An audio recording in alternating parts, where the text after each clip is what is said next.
What's up, guys? Welcome back to Bible Fun with the Ducks. Today we're studying Exodus chapter 13. Let's jump right in. Okay, so the Israelites are about to head out of Egypt. They are getting out of Dodge. Tomorrow we're reading about them like hitting the Red Sea, and this is a big day and a big moment. There may be no bigger moment in the book of Exodus than this actual exit. Now, one thing I want to point out to you before I get Jeb to kind of run down the passage for you is when you're reading through the book of Exodus, we are at chapter 13, and in chapter 14, the Israelites are literally going to walk out of Egypt. So they are going to exit. Now, what you got to understand, though, is in our brains, we're going, hey, the whole book of Exodus must be about them exiting out of Egypt. But we're only 13 chapters in, and they're about out. So that means that the book of Exodus is not just about them leaving, it's about what God is performing. Now, here's why. Because at the beginning of Exodus, the goal for Moses that God told him was, he said, Moses, I want you to get these people, and I want you to lead them out, and I want you to bring them to me. We're going to get together. I'm going to be their God, and they're going to be my people. Now, we assume this is all about them getting out of slavery, and that was a great benefit.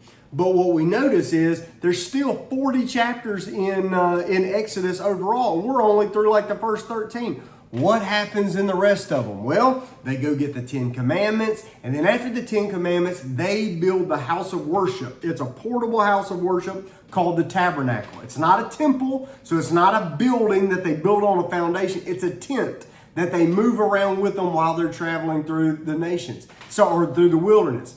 What you're getting to is the very end of Exodus, and the last thing that happens is the tabernacle is set up, and the glory of God comes and fills the whole tabernacle.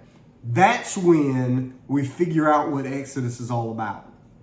It's not just them getting out of Egypt. It's actually God coming to live among his people, because what was his goal? He said, I will be their God and they will be my people. And now God is living among his people. That's the point of the Exodus. Now, Jeb, what's the point of this? So I like this chapter because it's kind of talking about the Passover, which is a tradition where an angel would fly over all the houses and kill their firstborn son unless they had the blood of a lamb painted on their door.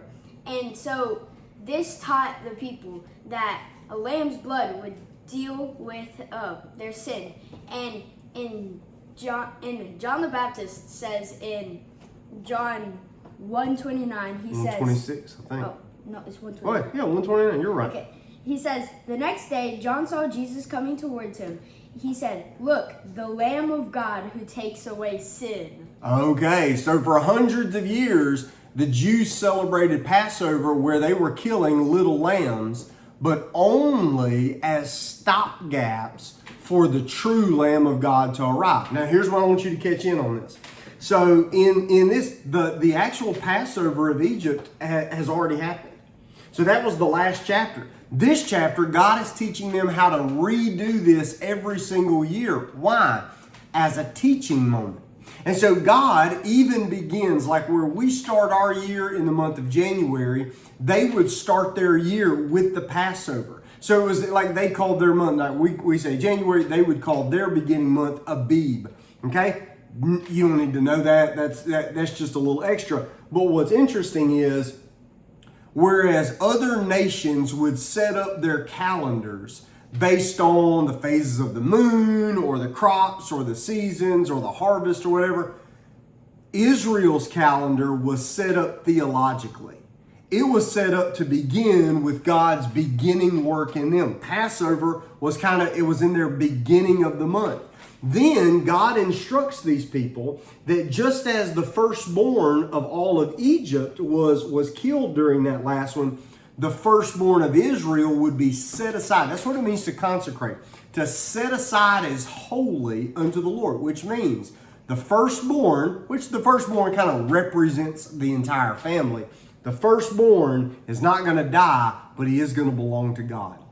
So there's this neat little thing here, even with, like there's an obscure thing here. It talks about how if there's a donkey, you either redeem the donkey, buy a lamb, or you kill the donkey. So it's either got to die or be redeemed.